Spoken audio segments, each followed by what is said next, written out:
Hello and welcome to By the Way with Beth and Stacey. I am Beth Cooper. I am Stacey Earlywine, and we are glad to be with you to present another episode. That's right. That we love doing so much. That's right. We love to talk about local history, and we love to talk about whatever else comes to mind. Sometimes we chase quite a few rabbits, actually. Yeah, we're pretty good at that. Oh, man, it's been a busy weekend, hasn't it? Oh, my God. Yeah, my eyes. Ooh, you guys, My we are eyes are- still recovering. We were both in the Shadows of Elmwood Cemetery tour all weekend, and it is exhausting. We were out there until close to midnight, both nights. I think one night I got home right around midnight, and the next night I got home about 12:30, 12:45. Yeah, we love doing it, but it makes me tired. It does. I do think that this one was as far as the skits that I've been, this was my favorite. Yeah, if you missed it, it will eventually be on YouTube. John Baylor films them. You can find if you go to YouTube, look up John Baylor. He has a YouTube channel with past years. It'll take him a few months to get this year's edited and put together, but it'll be on there eventually.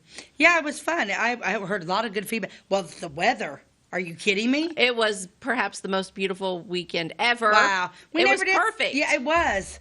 Perfect weather. Yeah, I did get chiggers. You did? I did get chiggers. Yeah. You must have been sitting on top of a chigger house or something. How's that? I don't know, but I didn't. did. I was like 6 feet away from you. I have no chiggers. Yeah, I know. I did get, and I got a lot. But I did spray off all over my ankles and my shoes. Well, I was an idiot. I sprayed off from the waist up. So it was my fault, but yeah. But no, it was really neat. I really enjoyed it. Do you know how any idea how it went and how many people we had? I don't know. I assume it went well. I'm not. So that's a fundraiser for Rotary. I'm not in Rotary, but I do help them with that. That's not our thing. That event. But no, I don't know anything. But I would assume that they did really well because the lines were long. Yeah, they were long lines. Yeah. Of course, Saturday night's always a little bit busier, especially if because it's football season. Yeah, it was. One thing I enjoyed though was being out there and actually hearing the band playing at the football field. Yeah, that was nice. And we'd hear every once in a while we'd be doing our skit. We hear the roar of the crowd. Yeah, because I guess that game was like really good. Friday night's game. That's what I heard. I could hear some of the announcing too, the announcers, but I couldn't really make out what they were saying. So. Of course, then all the rest of the time all we heard is Big Mouth Jim. Yeah, so Jim Earlywine had a part in the cemetery tour where he was a coach and he was yelling at his football players, and his voice carries so well. He was just like, no matter where you were in the cemetery, you could hear Jim. Yeah, there's no crying in football. Yeah, he played Bert Dancy, and it was kind of funny because I'm like, oh my gosh, he's going to be yelling. Then he had, like Friday night, then the next day, Saturday, he coaches the high school volleyball team. They had a tournament all day. Literally, okay, so Jim and Joel Hackney are nuts. Because, like, Jim's in a volleyball tournament all day. Joel Hackney was doing whatever, playing golf or something in some sort of tournament that he needed to do. And the wagon is coming down the road, and Joel Hackney walks up and boom. Falls 5 seconds later, falls into character. Mm-hmm. And I'm like, gosh, I wonder if Jim's going to get back in time because, like, the wagon stops at us, another skit, another skit, and then hits Jim's skit. I looked over there at one time. I didn't see him, and I'm like, oh, he's not back yet. I don't know what's going to happen. We had somebody there that was going to take his part, read it for a little bit. And I'll be dipty-dude. Next thing you know, we hear, give me Flora. I'm like, oh, he's back. I turned around and I saw him, like, sprinting from his vehicle to his spot in the cemetery. He's got a very distinctive walk. Yeah, like if you ever see, my husband walks, have you ever seen those fake videos of Bigfoot? I think Jim walks like Bigfoot. Oh, really? Almost like he's swimming. Yeah. Yeah, so it's kind of funny. fun. It was a neat weekend. Yeah. Yeah, we're tired. My voice is hoarse. Yeah, I can tell you're a little hoarse. Well, it's that cold wet. Silas was the same way. His allergies were terrible. He helped out at the cemetery too, and he's the same way. Cold wet stuff. But, so should we kick off the show with a ad like we usually do? Yeah, and if you keep, I've got mosquito bites too. Next time I'm gonna spray you with the off instead of letting you do it. I am that person like it'll be okay, and then I for days I hate my life. So what kind of ad do we have today? Well, I went back into my Better Homes and Gardens because we didn't have a whole lot of time to prepare, so I picked up, and I found this little ad. Okay. And it's Sunshine. This is from 1952, I think. Is it? What's it say? I saw on the You did. July 1952. I need to get some fall. I only have one fall magazine. I wonder if I could get on Amazon and order old magazines. Oh yeah, because I would love to have magazines from the 60s, 70s, and the 80s. Mm-hmm. 19. Yeah, that's what you can get us for Christmas. Yeah, yeah. Because guess what? It's almost time. Here. We're officially approaching Christmas, which makes me so happy. Yeah, Beth is right on it here. Okay, let's look at this ad. Okay. This little boy kind of looks like your Silas a little bit. Yeah, he does. Sunshine Hydrox cookies. Finest ever made. Well, apparently not, because I don't think they're in business anymore. I think the Sunshine brand is Sunshine is? Yeah. They're just like Oreos. It's like the first Oreo. Ooh, fig bars. Did you ever like those? No, but I think my grandma did. I would never eat those. Me either. Finest ever made, packaged in moisture-proof cellophane to ensure oven freshness. Sunshine cookies. And then down there they got the... Now, I remember my granny had those wafers, cream-lined wafers and Vienna finger sandwiches. Uh-huh. I don't remember the Vienna finger sandwiches, but fig bars I did not like. But yeah, that kid looks like Silas. When you look up, he does. He does look like Silas. And the whole picture kind of reminds me of the Little Debbie picture, but with a boy. Oh my gosh, you are right. It's like the same photographer and the same parents of little. That's like Little Debbie's brother. It does look like Little Debbie's brother. Yeah, and Silas. It does look a lot like my Silas. For those of you that don't know him, it really does. So are Oreos, because that's like the chocolate cookie with the vanilla on the inside. Is that what is Hydrox? Is that what Hydrox is? Okay, if you're What's happening? Let's just talk about it. If you invented a cookie and you're going to give it a name. Hydrox wouldn't have been it. That sounds like hydroxy, it sounds, some sort of chemical. It does sound like a chemical. It sounds like it belongs on the periodic table. Right? Like, not my kitchen table. Because you got cream-lined, Vienna finger, fig bars, and Hydrox. Hydrox. Yeah, I don't understand. It's probably like the main preservative that's in it, and they thought it was cool at that time. Like, look, we got preservatives. Let's advertise that. Right? Yeah, I don't know. I thought it was kind of weird. Mm-hmm. No, Sunshine's still in business. I can't think of what they still make, but it's like something I've seen in the store. I've seen that red logo. I don't know. Ty, did you look it up? Ty, what's Sunshine? Kellogg's owns them Oh, now. they're owned by Kellogg's. Oh, okay. Like everything else, everything gets, bought out. Okay. Yeah. All right. So that was a cute So ad. basically, Sunshine's not in existence anymore. I guess it's not. owned by It's just Kellogg's. owned by Kellogg's, yeah. They have some Crackers. Sunshine. Crackers that are That's still it. Sunshine. Yes, that's it. Sunshine crackers. Mm-hmm. That's right. Yeah, I don't know. I'm a kind of a cracker snob. I'll eat any. I'm not a big name brand person, but I do like my Zesta crackers. Mm-hmm. I like Zesta cracker. So when it comes to name brand stuff, what is it you have? Are you a name brand snob? Yes. Yeah. Without hesitation. Absolutely. Yes, I am. a name brand snob. Some groceries, green beans, definitely name brand. I don't buy generic green beans. Oh my Lanta, you could doctor those things up. No, they're all full of stems. No. I can't stand that. You buy the good brand, and you have very, very. It's rare if you find a stem. Okay, but you buy generic, you're gonna have literally them. Most people that's what they buy is generic canned vegetables, but not you. Not what brand green are you? beans. A Libby's? Libby's, like Libby's pumpkin. Yeah, like Libby's, that brand, Libby's. Yeah, no, I usually buy Del Monte.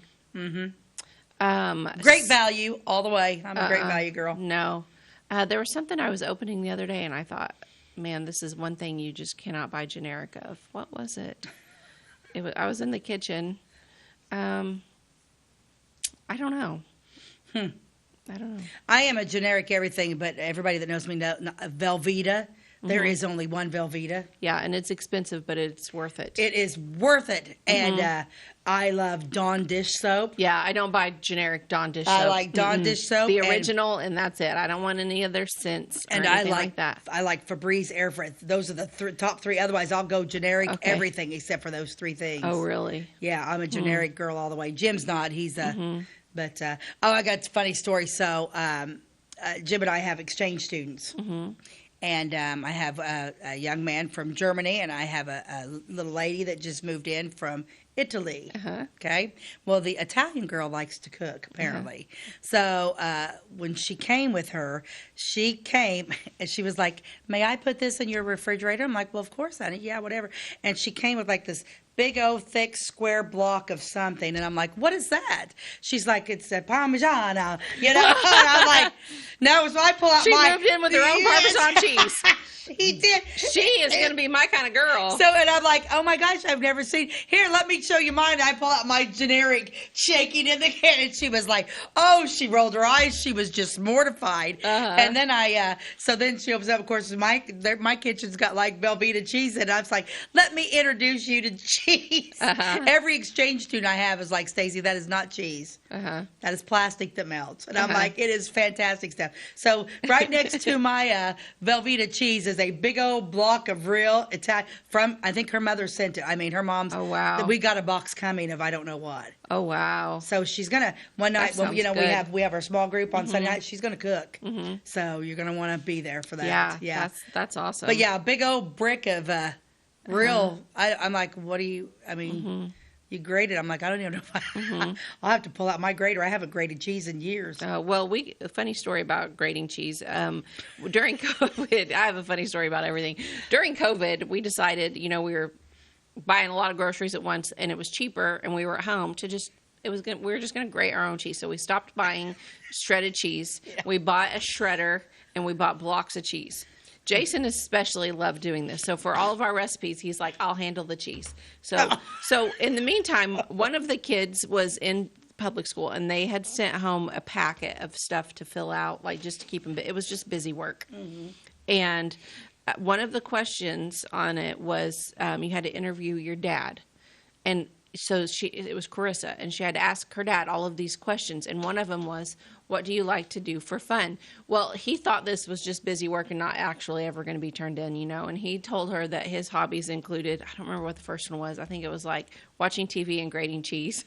Because he was actually grating cheese while she was standing behind him. He's grating cheese. We're cooking together. And the kid's standing behind us like, asking. And he's just like, "What are your hobbies?" "I like grating cheese, Come to find out, that was actually turned in. And those interviews are going to be read like when they graduate high school, some of their answers at their graduation or something. So we get a big kick out of that. You got a big kick out of that one. Jason will go down in history for loving to grate cheese. Well, when I was younger, we would have tacos, and you bought that because you didn't have the bag cheese when we were younger, and you did, and boy, it's a lot fresher and it tastes a lot better. It does taste better. It does taste better than right out there. But anyway, yeah, that's a whole other story. But when we get back from a commercial break, we're going to talk about a couple gentlemen from Flora, a father-son duo, and we're going to talk about Thomas Brewer Greenlaw when we get back. After this. At your locally owned Napa Auto Parts stores in Flora and Louisville, you can count on experts to have the solutions to keep you running on the road or in the field. More than just your car, the Napa Auto Parts stores in Flora and Louisville carry a large inventory of Napa products for farms, heavy trucks, and just about everything that moves. Experienced associates understand your needs and are ready to help with the perfect part at a great value. That's Napa Know-How at your locally owned Napa Auto Parts stores in Flora and Louisville. Briscoe Surplus Sales on the northeast edge of Flora is your one-stop do-it-all shop. Looking for rugged boots and footwear from great brands like Lacrosse, Rocky, and Carolina? They're there. How about top-notch small engine parts and service? Briscoe Surplus Sales has it. Whether you're wiring your switches or switching your wiring, Briscoe Surplus Sales has the solution and the know-how to help you get the job done right the first time. Briscoe Surplus Sales, your one-stop do-it-all shop. We like technology at Flora Savings Bank. Here's what you can accomplish in our mobile banking app in less than 30 seconds. See account balances in your transactions, set up an account alert, make a transfer between accounts, get an alert text message about your transfer, pay a bill, turn your debit card off and then back on. It all happens in the palm of your hand with our free My Bank to Go app. Search My Bank to Go in the App Store or Google Play and give mobile banking a try. Flora Savings Bank, member FDIC and equal housing lender.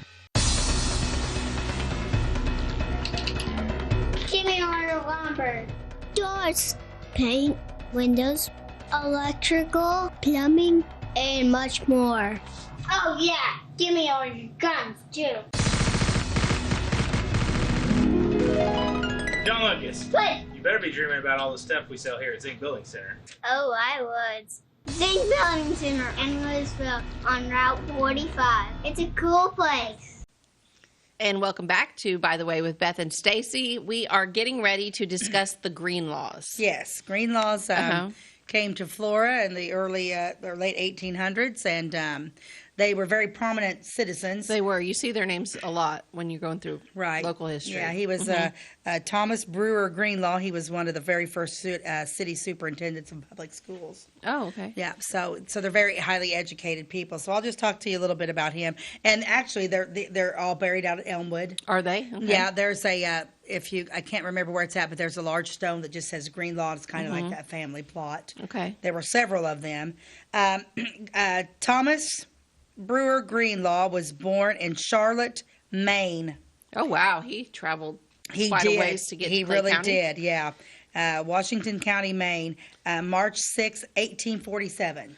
See, that's so early to make such a long journey like that. And when you think about him, like, don't you think he would miss Maine? It's so beautiful there. I don't know why you'd ever. Yeah, you got the mountains, you got the ocean. It seems like yeah. And then he came here, and it was like nothing but prairie that is overgrown and waist high, and like you had to like trudge through, and it was swampy. And then you're like, yeah, this is great. This is a spot for me. I think it's super weird. I do A lot of too. these people come from these. And he traveled wonderful, beautiful places that he came from. I don't understand the man. It's kind of weird. The old home farm, which for generations has been in the family possession. For years, his father was a Methodist minister. Okay. His mother, for 12 years, was one of the leading teachers of Washington County. So you're talking Washington County, Maine. Okay. So you're talking this family. Mom's a teacher. You're talking they're highly educated. You got a Methodist minister, and a mother was a teacher for 12 years. Yeah. When he was 4 years old, the family moved. See, this is interesting too. When he was 4 years old, the family moved to Western New York. Okay. So, but so like you go. That's to Maine, not really that far from Maine. No, not from Maine. In a car right now, it'd probably take you 3 hours or less. Right. To drive So there. but right now they're on that beautiful East Coast. I can't. The East Coast is gorgeous in the fall. Man, it's awesome.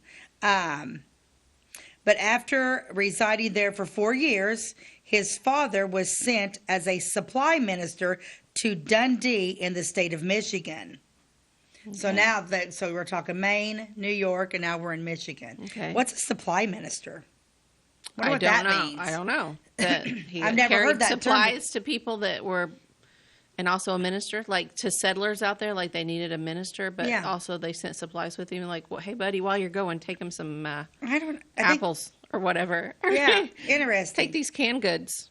He attended the public school till about 15 years of age, mastering the branches as far as the average teacher could aid him, and he was then sent to a large academy in Vassar, Michigan. So now he's still in Michigan. But so we're talking at 15. At 15 years old, they're like, okay, wait a minute, this kid's really sharp. We're going to send him somewhere else. Mm-hmm. The president was a man of fine ability, and as an instructor, he greatly impressed his own ambition to excel as a teacher upon the boy student. So in Vassar, Michigan, this professor at a school, at a large academy, was like picked him out and like really became his mentor. Mm-hmm.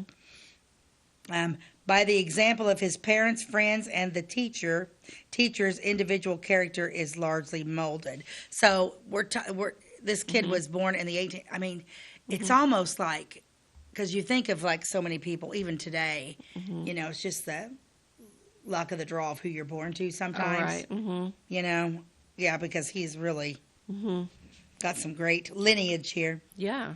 When a little past the age of 16, he taught his first term of school in the log schoolhouse at Pine Run, Tuscola County, Michigan. What year would that have been? Okay, so he was born in 47. He's 16.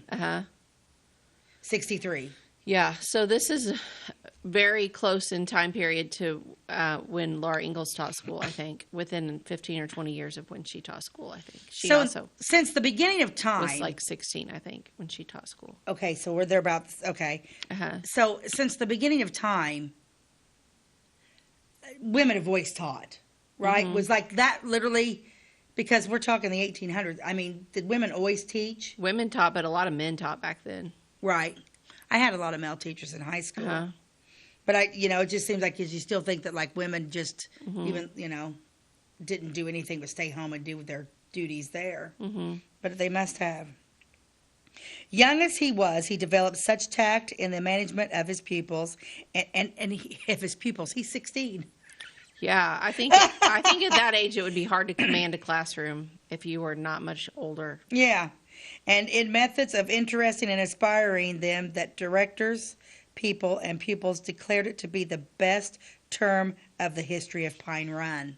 Oh, so he was well loved. So he was well loved. Or he just let them do whatever they wanted. That would be me if I was teaching. Check my time here. Okay, we're good. When he was about 18 years of age, he returned to Charlotte, Maine. And while visiting friends and relatives, he taught a winter term of school in the village of Gilman's Mills near the old farm, where he was born. Finishing his school, he bade farewell to old Maine and went to Boston, Massachusetts. Ooh, I love Boston. Yeah, Boston's great. Wow. So he's been to Michigan to school. He's taught in Michigan. Then he ends up in Boston. Mm-hmm. Okay. Yeah, we're back on the East Coast again. Okay. Remained for some time with his uncle M.R.M. Lowell. M.R.M. I don't know. That's okay. Just say Lowell. Yeah, Lowell. When he assisted as bookkeeper and collector of accounts. While he was in the East, his father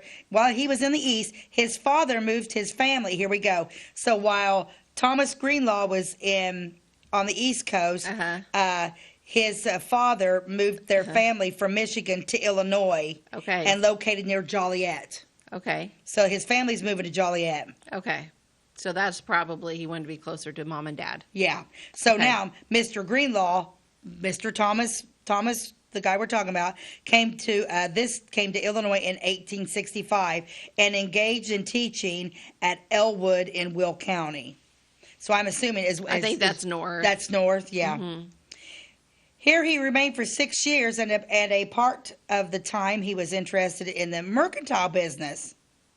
Okay. On the 8th of July, 1871, he was married to Miss Emma J. Leverage, who had been one of his pupils. Uh-oh. Oh, pupils. I think you go to jail for that these days. Yeah. I don't know. But if you're, so she was one of his pupils. Okay. Pupils in school for 5 years, so he taught her. But if he's 16, yeah, she could have been. She could have been the same age as him, just further behind in school. So where are we at? Okay, so we're in Joliet. Now this is weird. So soon after his marriage, he came to Flora. And in the fall, commenced teaching as city superintendent of public schools. Let's show a picture of Mr. Greenlaw so they can see who we're talking about here. Look at him. Oh. That is Thomas B. Greenlaw. Cool. Very distinct. Yeah.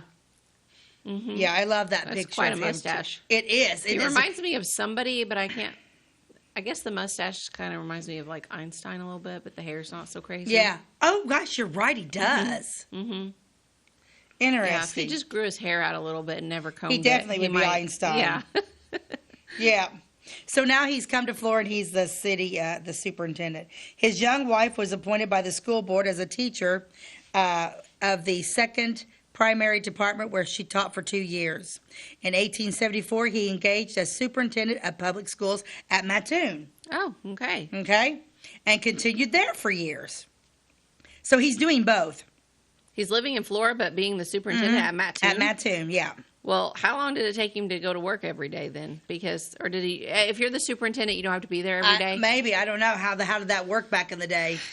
I bet he didn't have to be there very often. Here's where I fall in love with him. While teaching in Flora and Mattoon, he published a set of vocal music charts, a book of methods of instruction in vocal music, and a glee and chorus songbook. I would Love to find that. We'll have to check eBay for it on a regular In basis. September 1880, he engaged as superintendent of Salem, Illinois Public Okay. Schools, and held that office for 4 years. Was he still doing Mattoon and Flora all simultaneously? I don't know. Now I'm confused because Because- it was like teaching Flora and Mattoon, and now he's throwing in Salem in there. Why not? You already got the lesson plans. Let's just teach just the do whole it, yeah. Southern Illinois. Yeah, I think that's crazy. He was over in Salem for 4 years. In the meantime, he became interested in fruit growing course. and purchased the farm adjoining the city of Flora where he resided. I think that closing his engagement at Salem, he moved he moved his family back to Flora Okay, so he did move So he way did to move. Salem. Okay. and remained on the farm for 2 years. I was waiting for the part where you said he went to the farm. They always come They back to always a farm. go back to the farm. Yeah, but he didn't really have a farm before, but he ended up on a farm. Yeah. So. In 1886, he took charge of the Chester, Illinois Public Schools as city superintendent. Okay. Where he remained for 4 years. This guy's got a 4-year thing going, don't Yeah, he? he does. Yeah. Now, this is when he has another tie to Flora. He has conducted teachers' institutes in many counties and for years has easily commanded the salary of $10 a day for such services. Wow. That's good money back then. Yeah. On June 1st, 1890, he opened school in the Orchard City College, Uh-huh. as stated. So let's show a picture of what the Orchard City College in Flora looked like. This is the original building of the Orchard City College. That building was torn down a few years ago. It was also a funeral home after the college was not there anymore. I wonder what's in that. See that on that one side? There's somebody in that window. Yeah, there's somebody looking out Yeah. the top floor or the middle floor window there. Yeah, so that was Orchard City College. It was right there on the corner, right across the street, kind of from the Baptist church. I remember it being the Cardascio funeral, the Engelmeyer funeral home, and then the whatever who tore it down. But that was a beautiful, massively historic, beautiful building. Yeah. So Orchard, and I think we already we did Orchard City College on one of our. I think, we talked a little bit about the Yeah. Orchard City College. In 1894, he was elected county superintendent of schools of Clay County. So he's back to Clay County. He's back to Clay County. And he has this college. Is Yeah. he the one that he owns the college? He Yes, started it. He was the Okay. one that came in and started the schools in there. I wonder what that building was. I wonder if it was a residence before it was the college. I was always under the impression that he built it. But I It don't doesn't say know. he built it, Okay. but I bet he. I don't know if he actually it doesn't say he built it, but he did start. He started the school. Uh-huh. Okay. Let's take a quick commercial break. Okay. So we get to talking about these guys that we love so much, and Uh-huh. we'll come back and close with him, and then talk about his son Lowell. Okay. Be right back. If you're looking for a loan for your brand new home, call Clay County State Bank. If you want to transfer money so your future will look sunny, call Clay County State Bank. We got checking and savings and bill pay too. An online banking, just ask our crew. For all your banking needs, we think you will agree. Clay County State Bank is the place you need to be. Clay County State Bank. At Clay City Banking Company, we're all on the same team, regardless of zip code. At home, work, school, or across the country, you can be part of our team with our cutting-edge mobile banking products. From your hand, you can check balances, transfer money, make deposits, and pay bills. Looking for a loan? We've got you covered with our mortgage, agriculture, commercial, and consumer loans. Join our team today. Clay City, Flora, Louisville, and Fairfield Banking Companies. We're the hometown banks, member FDIC, and equal housing lender. It's the weekend and your symptoms are worsening. The morning of a big meeting and you have a bigger sore throat. Ever experienced that urgency after picking up your sick child and your community health center has already closed? You will be able to connect to a provider at crhpc.org. Even if you have never been to CRHPC, you are welcome to utilize our services. Feel better after scheduling a video visit with CRHPC. Tomorrow, Some fear the uncertainty it brings. Some trust the promise it holds. At Grinnell Mutual, we are always looking forward to tomorrow, growing and innovating. So even if the plans you have for the future aren't the same as the plans that the future holds for you, you can be ready. Because we'll be ready, like we have been for over 100 years. Trust in that. Trust in tomorrow. Talk to your mutual agent today. Your local agent is on the square. Louisville, Clay County Farmers Mutual Insurance. And welcome back to By the Way with Beth and Stacey. We are discussing Thomas Greenlaw today. Yes, Thomas Greenlaw was a city superintendent. He was not only Flora, but Mattoon, Salem. Now he's all over Clay County. He's the one that goes into the Orchard City College. Yeah, he started a college right here in Flora. Right here in Flora. I mean, a lot of people probably don't even know there was a college. Oh, it's yeah, there is. Yeah, it's really interesting. Yeah. Very smart man, very well educated, comes from Maine. Yeah, kind of looks like York, Einstein. Michigan. Kind of looks like Einstein. I got a couple, that picture that I had of him that we showed earlier, I got from Brandy Engelmeyer. Her parents were owners of the Orchard City College at one time, but it wasn't the college. It was Hosselton Bookout Engelmeyer Funeral Home. They were not the last owners that tore the building down. I'm not sure. I'm not sure who. Summers Kistler, maybe? Summers Kistler, yeah. Yeah, is that Onley? I think so. I don't know, but anyway, they did not tear the. Actually, Brandy and I have a conversation, and she lived in the college that because that's when they lived upstairs, and it was quite interesting. Yeah, so it's heartbreaking. It's heartbreaking for everybody when we see one of our old buildings. And one of the things about that college is the students that went there, I don't think they actually lived in the building. They did because not. Some of them lived in the basement of the Shriver home, which was down the street. So go back and watch the episode we did on the Shriver home. We talk about that. And some of the students lived there in the basement. Lived in the basement. Yeah, that's pretty cool. Brandy did share with me a couple. Pull up those diplomas here. So this is a wonderful thing because she's actually got, this is like the Orchard City College, Flora, Illinois, certifies that. Oliver Florence Greenlaw. Yeah. And they have this diploma, and it's actually Thomas Greenlaw's signature on the bottom. Yeah, so is that one of his sons that graduated? Yeah, we'll talk about, I don't know if that was one of his sons. What's the name again? Oliver Florence Greenlaw. Yes, that's a daughter. Oh, it's a daughter. No, maybe it says Olive. Yeah, because it's a daughter. Florence yeah. Greenlaw. Yeah, because so that's his daughter. Yeah, that's his daughter. That's the beautiful picture of that. Yeah, Brandy has that in her possession. Oh, that's cool. Isn't that? And then there's one more. There's another. The Orchard City College, Flora, Illinois, certifies that. And this is Elmer E. Cherry. And then it's got the Greenlaw's signature on the bottoms. And they completed the course of study in shorthand, typewriting, and there's a shadow over that last part. I'm not sure what it says. But you can see down below is Walter Greenlaw is one of his children too. All of his. We're going to talk about his other son Lowell in a little bit. Okay. But I just thought cool. Those. Yeah, and those are original diplomas. Yeah, very cool. I think that's fascinating that they have that. He and his wife had 6 children: Edwin, Lowell, Alice, Frank, Florence, and Walter.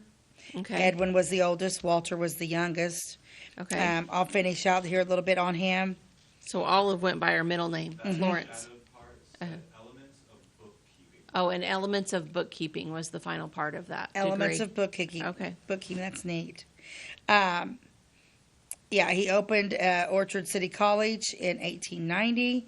In 1894, he was elected county superintendent of schools of Clay County. And at the close of his term in 1898, he, in company with his son Lowell, established the Clay County Record, continuing to the present time as president of the Orchard City College and senior member of the Record Publishing Company. So that was the local newspaper. Yeah. So then they started a newspaper. Yeah. Wow.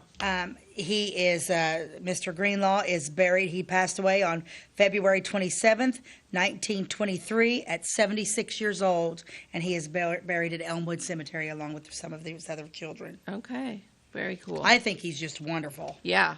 Very accomplished. Very accomplished. Yeah. So now we're going to talk a little bit about his son, Lowell. Okay. Okay. And so Mr. Lowell M. Greenlaw, who is Thomas Greenlaw's son, he is actually the second son. Edward was Second from the oldest. Yeah, second from the oldest. Mr. Lowell M. Greenlaw was born in the city of Mattoon. Okay. In Illinois, January 1st, 1877. Okay, so while he was up at Mattoon being a superintendent, his wife had Lowell. Okay. He was educated till he was 11 years old in his home by his parents. Well, why wouldn't you? Well, right. Yeah. I mean, yeah. Yeah. Isn't that something?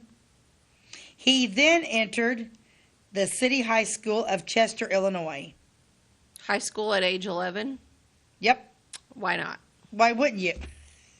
I love it. Okay. Yep. Where he studied for 2 years. When the Orchard City College of Flora, okay, wait a minute, let me get. He then entered the City High School of Chester, Illinois, where he studied for 2 years. When the Orchard City College, Flora, Illinois, was opened in 1890, he entered as a student. At age 13. Yeah. And after completing the normal course of study, which would be who knows what, he entered the business department and mastered the courses in bookkeeping, shorthand, and typewriting.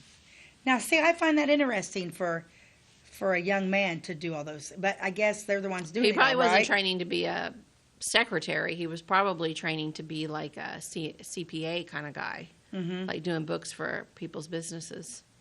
Yeah, so they highly educated all their children. Yep, they sure did. Yeah. Do we have a picture of Lowell? I do have a picture of Lowell. Let's look at him. Okay, yeah, he's a nice looking guy. Yeah. I mean, if he had a big old mustache, I think he would maybe favor his kind of dad. favors. They kind of have. If you look back at this picture right here, Beth, they kind of have the same type hair. Yeah, they do. Yeah, they look a lot alike. He's just this gentleman is younger and not gray. Yeah, no mustache, but yeah, Mr. Lowell. Okay. So did all of those kids stay in Flora? I'm not sure. I picked him up on Find a Grave. Okay. So, but I did not get a chance to really go through all of them. It really only focuses on what I could find with the Greenlaws was just Thomas and Lowell. Okay. The only thing that I had on Florence was the diploma. And then when you go on and you do some more research, there's not a lot on the bottom of them. But it will be interesting. I want to go back up to, because like you can find their family plot at Elmwood. I want to go back up there and take a gander at that and see if they're all there. I do believe Thomas was on the cemetery tour 1 year, or a Was long he? time ago. I don't remember that. But I think. I'm not positive. I don't know either. That's going to be the old cemetery. Do you have all the booklets? Do you have everything? I don't hardly ever have a program, but we need to, because we've got so much we can cover on that too. We sure do. Yeah, because I want to go. Charlie Brown was one of my favorites. Who the park was named after. I love that story. Yeah. Where am I at now? He entered. Okay. Yeah, he graduated college as a bookkeeper. Yep. So in 1895, okay, so he's traveling to St. Louis. In 1895, he went to St. Louis and was employed at the Branch Crooks Saw Company as stenographer. Okay. So so you're because a stenographer is one that's does all the typing while people are speaking, right? Yeah, in shorthand. Shorthand. I never could master shorthand. He did. Did you ever take a class in shorthand? No, I'm so young that it was already starting to die. It was. So when I was in high school, shorthand was already kind of becoming a thing of the past. Yeah. Well, when I was in school, we took shorthand, and I hated shorthand. It was awful. Of course, I have the ugliest handwriting that God gave anybody. Everybody believes that about themselves. No, mine's, look at that. It's awful. Yeah. Yeah. It's pretty bad. My mom had beautiful handwriting. What'd you say? I said, yeah, it's pretty bad. They're like, no, it's not. I think you worry about it too much. I don't think it's bad. Well, everybody. It's completely legible. Well, it is. Well, that's printed. You haven't seen my cursive. Oh, okay. I'll get a real quick story before we continue on. 6th grade, Mitzi Goldstein, one of my favorite teachers. I love Mitzi Goldstein.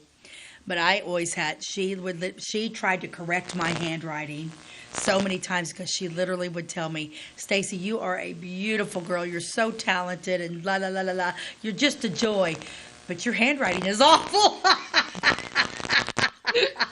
I love how she would compliment you first. Oh, absolutely. Build you up. Build you Tear up. you down. Yeah, Mitzi No, Goldstein, man, she she was down. a jewel. She was awesome. I loved her. You probably never had. No, I didn't have her as a teacher, but I went to church with her for years, and I loved her. Oh, Mitzi Goldstein was one of my favorites. But oh yeah, she'd pump you right up. It was great. But I do have ugly. And my mom would be like, "Oh, honey, your handwriting's awful." So let's go back to. So now he is a stenographer in St. Louis at the Branch Crooks Saw Company. Okay. I wonder if that means saw like. Yeah, probably. They probably made saws. He served them with fine success and to their express satisfaction, but resigned his place in March 1896 to take the position of principal of the business department of Orchard City College. I came back to the college. So now he's back to the college. Okay. Yeah. You know, if you think about it, it seems like those of us have jobs. We back in the day, they just changed and changed and changed. But if you think about it, when you had jobs back in the day, you weren't invested with like 401s. None of that existed. You just made your money and you just kept it and did what you needed to do. Yeah. Maybe that's why they just went from job to job I feel like to there's job. kind of been changes in that along the way. So like, that's how it was then. But then somehow through the baby boomer generation, a lot of the baby boomers got in their heads, once you have a job, you keep that job. That's and you have that job your whole life, and I don't care that they only pay you $2 an hour, and I don't care that you don't have benefits and you work 7 days a week. You took the job. You don't change your job. And then I think Gen X came along from our baby boomer parents, and we have a completely different mindset. And it's like, no, you keep moving. Like if there's another job out there that offers you better pay or more benefits or better hours or whatever it is you're looking for, then you just keep moving up.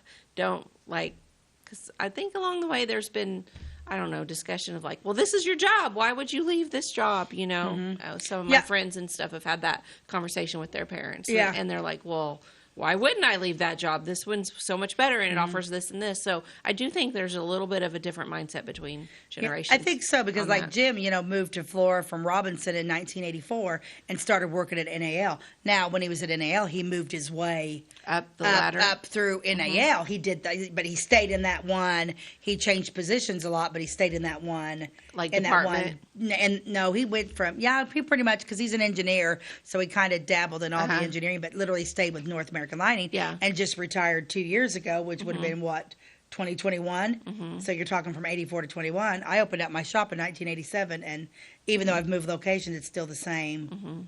Yeah, I don't know. I just like that. I don't know, but it seems like the people, I would be afraid to just take off and do something different. Yeah. Especially after you get a certain age. Of course not, but anyway. Right, yeah. But we're going to take another quick break, and then we're going to come back and finish with Mr. Lowell Greenlaw. Do you bowl like this? That's great. Do you bowl like this? That's great too. That's because whether you're a pro or you just want to have a lot of fun, at Pegel's Silver Dollar Lanes, we have a lane for you. We have galaxy bowling, gaming for kids and adults, Joe's Pizza, a full bar, darts, pool, and fresh and clean bowling shoes. Boy, does that smell nice. So come on down to Pegel Silver Dollar Lanes in Effingham, where we have a lane for you.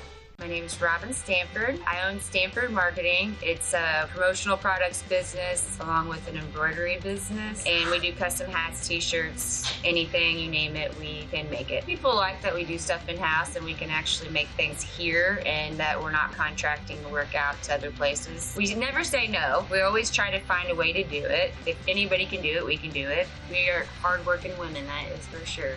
Come to Stanford Marketing in Flora for all your custom and promotional needs.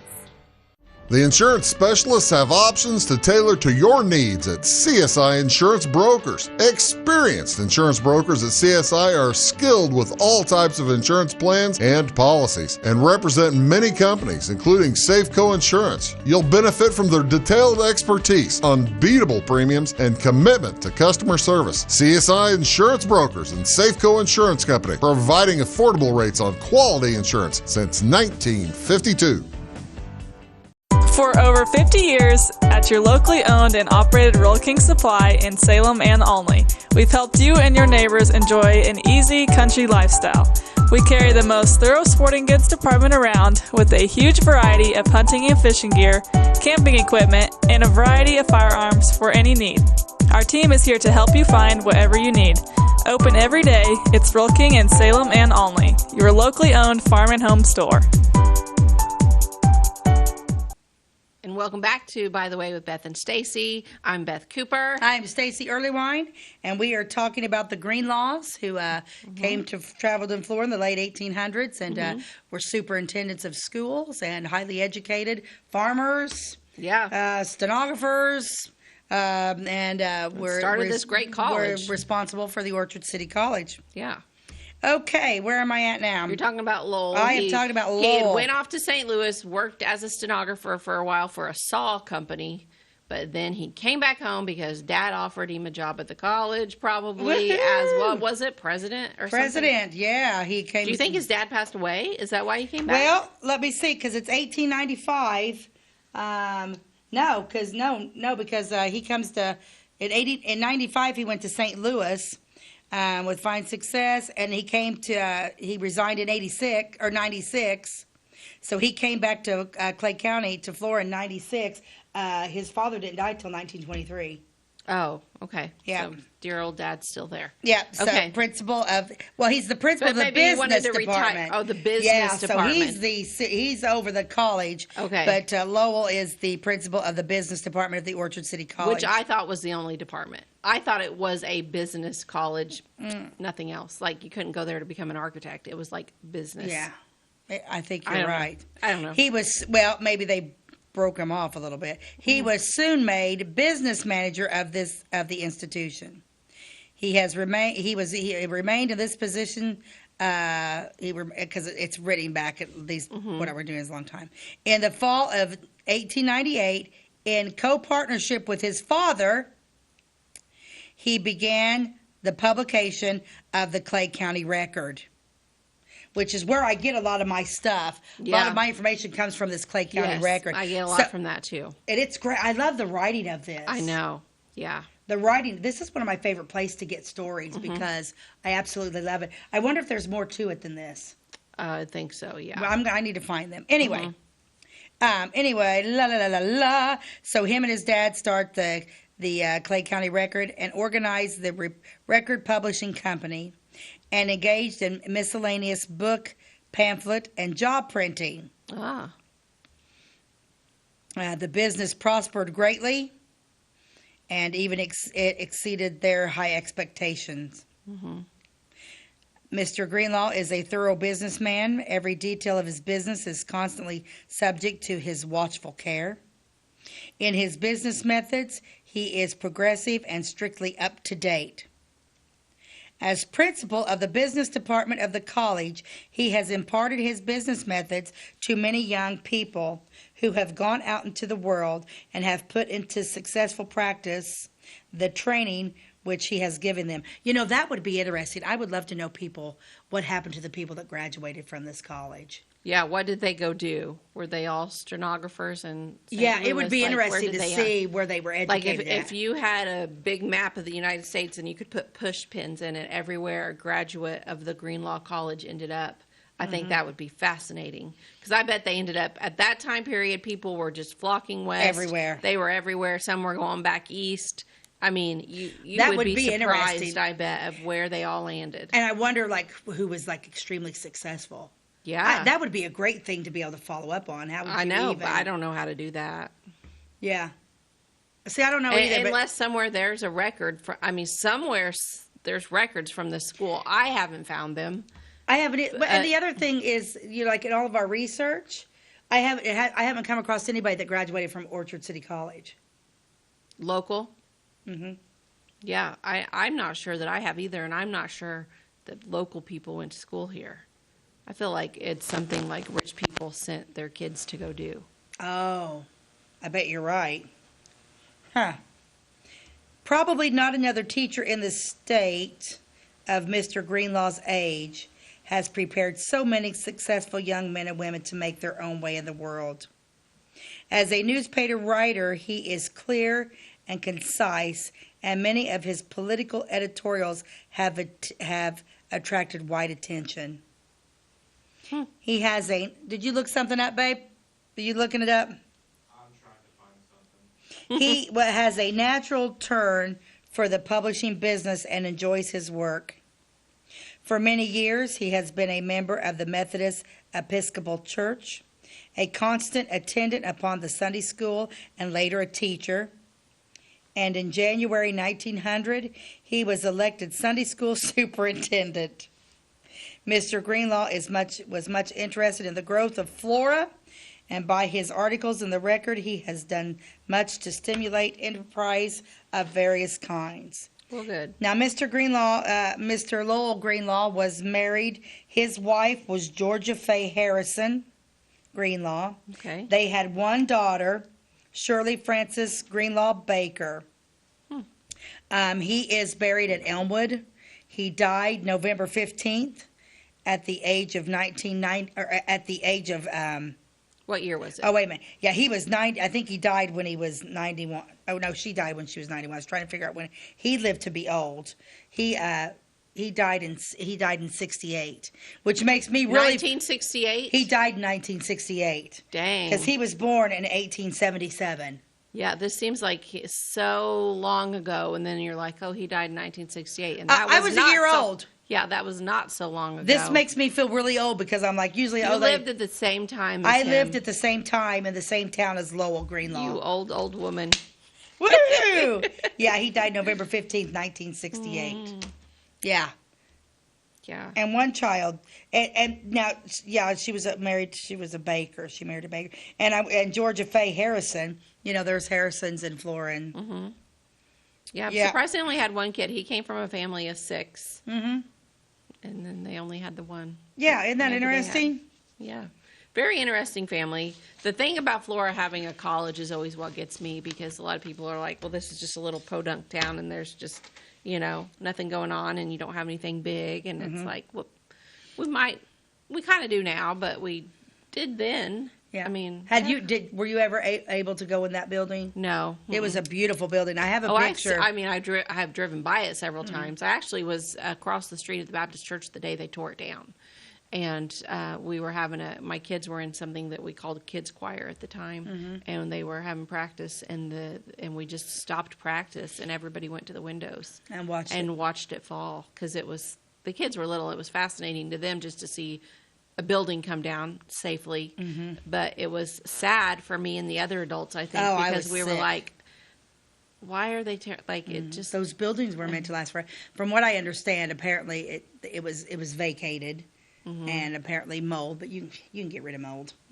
Yeah, I think it's just easier. Nobody wants to. Every problem comes down to money. It does. They don't want it to all spend comes the money. down to money. And it wasn't on the National Registry, which is, I think, really important for people. If you want to do this, and I know there's a lot of paperwork with that. But definitely, it was a very sad day. I mean, I just don't like seeing anything like that happen. Yeah, I don't either. It was especially a really cool with that building. much history. Oh, yeah. And the thing about the Orchard City College is that when you pick up any booklet of history, that's one of the buildings on the front cover. Yeah. That and our library. Yep. Our library being well, you know how I feel about that. I just don't not understand. fans of the Carnegie Library being turned down. Not even down. close. And when you do the research on the library, did you ever go? Was it still standing? Yeah, it would have been standing when you were around. Yeah. I don't understand it. Yeah, I don't understand it either. I don't either, because then you put up a building, and then the next thing you know, 2 months later, the roof's leaking. It's been leaking for 20 years. Yeah, I am not a fan. I am not a fan of the way our library was designed. I don't know who designed it. I don't know who was in charge of that. Sorry if I'm hurting your feelings, but whoever did design that building has never had children in a library. Because why? So for those watching that don't know our library, it is one large room. And the children's section is in the same section as every other section. It's just you're across the room, and you know, you're supposed to be quiet in the library. But if you take children into the library, they could be whispering in the corner, and it just like the sound just bounces off all of the walls. And like they have little play toys and puzzles and things for the kids. It's nicely set up. The staff does a great job with what's available, but it's just the design of the building does nothing for sound. And my kids were not super loud kids back in the corner, but I still felt like they would just distract the entire library. Yeah. And it's like, why could it have not been a separate room for the kids? Yeah. And I'm sure the adults wish that too. Oh, you know, I bet, like yeah. I wish I couldn't hear the kids. So I just feel like that is a major flaw in the design of that building. That's my own 2 cents that no one asked for, but you got it. But you got it anyway. Okay, let's look at our inspirational quote for today. This is from Wow. Ralph Waldo. Oh, Emerson. So Okay. I was looking at Waldo when I said Ralph. Okay. Ralph Waldo Emerson. Okay. What lies behind us and what lies before us are tiny matters compared to what lies within us. Nice. Yeah. Mr. Emerson. Yeah, what lies before us and what lies behind us is nothing compared to what is within us. Within us. Yeah, that's pretty good. That's a good one. I like it. I like it too. Yeah, I like it. Well, Ty, are you still looking for stuff? Yeah. Now, how did you find this stuff so fast?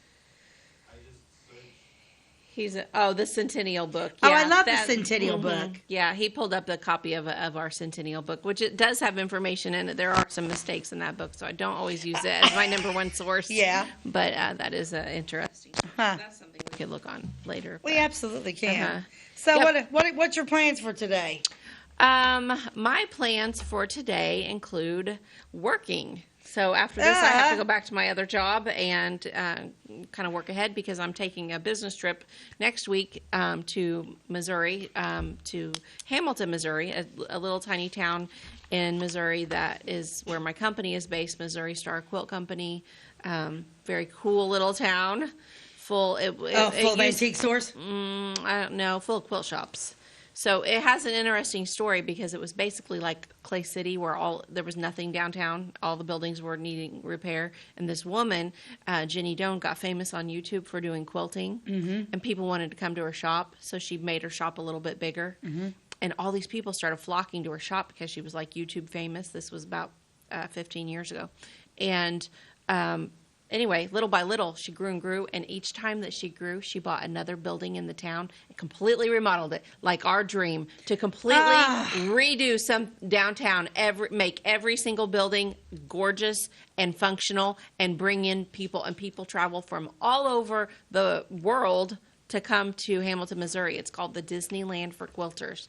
And my company is celebrating its 15th birthday this week with a thing called Birthday Bash, and there will be thousands and thousands of people in this little bitty town. How fun! It's a tiny town. It doesn't even have hotels. You have to stay in another nearby town. So it's very similar to Clay City, but it is amazing. So you're telling me all we need to do is become YouTube stars? Yes. So we're working on that right now, and so we're just, So tell them where they can find us, Beth. So we are on YouTube, and our channel is called By the Way with Beth and Stacey. So if you're watching us on Wabash Catch TV, but you want to go back and watch some old episodes, you can find us on YouTube. Some of our viewers don't have Wabash, so they always watch us on YouTube. But we do air daily at 11 a.m. on Wabash Catch TV. New episodes are on Thursdays and Fridays, and new episodes are put onto YouTube on Mondays. And you can also find us on Facebook at By the Way with Beth and Stacey. And if you have any ideas for future episodes, send us an email at bythewayWithBethandStacey@gmail.com. And we're planning our October we are episodes right now, and we want to do an episode on haunted houses. And this is a touchy subject because not everyone wants to share that their house is haunted. But if you do, and you have a great story, and you're in our viewing area, it doesn't have to be Flora. As long as you're in our viewing area, send us an email and send pictures if you want to, and also the story of your haunted house. Fantastic. So I'm excited. That wraps it up for today. All right. But thank you guys, and we will see you next time. God bless you. Have a great day.